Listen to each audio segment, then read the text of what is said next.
Bonjour et bienvenue sur ADP Social Info. La question de ce mois de mars 2014, quelle est la durée minimale pour le temps partiel? Nous l'aborderons dans quelques instants avec Abdelkader Berandan.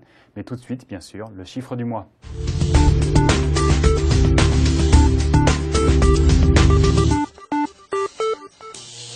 La loi de sécurisation de l'emploi du 14 juin 2013 instaure une durée minimale de travail pour le contrat de travail à temps partiel.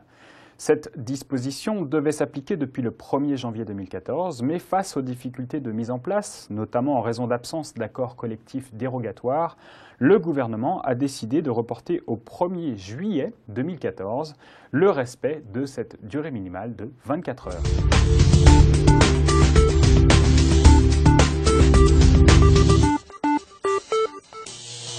Abdelkader, bonjour. Bonjour. D'abord, qu'est-ce que cette durée minimale de travail pour le contrat de travail à temps partiel?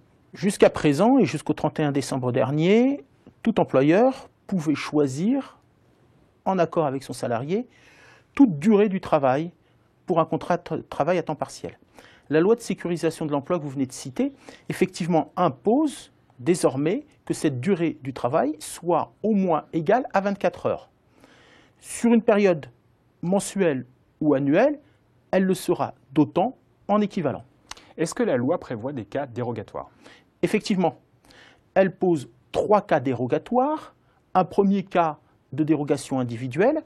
Le salarié doit, par écrit et motivé, demander la non-application de cette durée minimale ou l'application d'une durée inférieure pour contrainte personnelle ou pour cumul d'activité. Un cas de dérogation collective. Un accord de branche étendu peut permettre la mise en œuvre d'une durée inférieure. Et enfin, un cas de dérogation générale. Tout jeune de moins de 26 ans, poursuivant ses études, peut contracter pour une durée inférieure à 24 heures. Que dire maintenant de ce report de la mise en œuvre de la durée minimale de 24 heures? Alors, devant les difficultés notamment de négociation au sein des branches, le gouvernement a décidé de reporter l'application de cette durée minimale de 24 heures. Ce report se fait au 1er juillet prochain. De ce fait, les entreprises sont libérées de cette contrainte, mais le sont pour une période bien précise.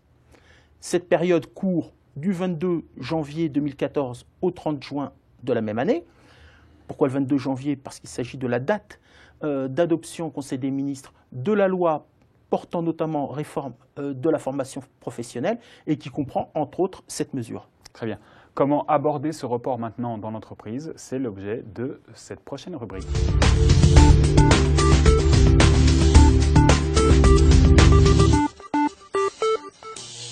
Abdelkader, ce report n'est pas simple à gérer pour les entreprises.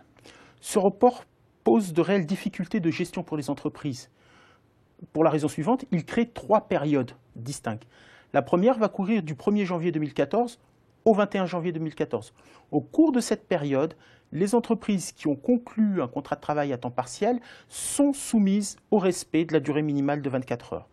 La seconde période va partir du 22 janvier au 30 juin 2014, dite période de suspension de l'application de la loi. Effectivement, durant ce laps de temps, les contrats peuvent avoir une durée encore inférieure à cette durée minimale légale. Par contre, à compter du 1er juillet prochain, en tout état de cause, toutes les entreprises devront se soumettre à la législation imposée par la loi de sécurisation de l'emploi. Que faire maintenant dans le SIRH à partir du 1er juillet? La nouvelle législation s'appliquera pleinement et prendra pleinement effet.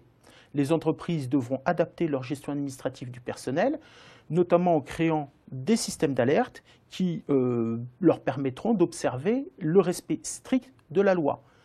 Suis-je dans une durée inférieure à 24 heures? Si oui, suis-je éligible à un des cas dérogatoires que nous venons de citer? Dans le cas contraire, bien évidemment, il va falloir réviser cette durée pour permettre aux salariés d'exercer son droit à l'exécution d'une durée au moins égale à 24 heures. Merci Abdelkader. J'ai maintenant 2 questions pour vous qui nous viennent des internautes.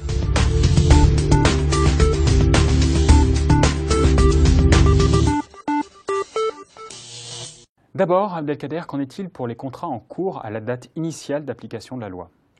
La loi a instauré une période transitoire de 2 années, courant du 1er janvier 2014 au 31 décembre 2015. Durant ce laps de temps, le salarié peut effectivement demander à exécuter une durée au moins égale à 24 heures, comme le prévoit la loi, l'employeur peut opposer un refus motivé par l'activité économique de l'entreprise. Très bien. L'application du taux de majoration des 10% des premières heures complémentaires est-elle concernée par ce report? Nullement. Depuis le 1er janvier dernier, toute heure complémentaire réalisée, et pour les premières, est au moins majorée de 10%. Merci pour ces détails, Abdelkader. Merci. On se retrouve le mois prochain. Voici maintenant ce qu'il faut retenir de cette émission.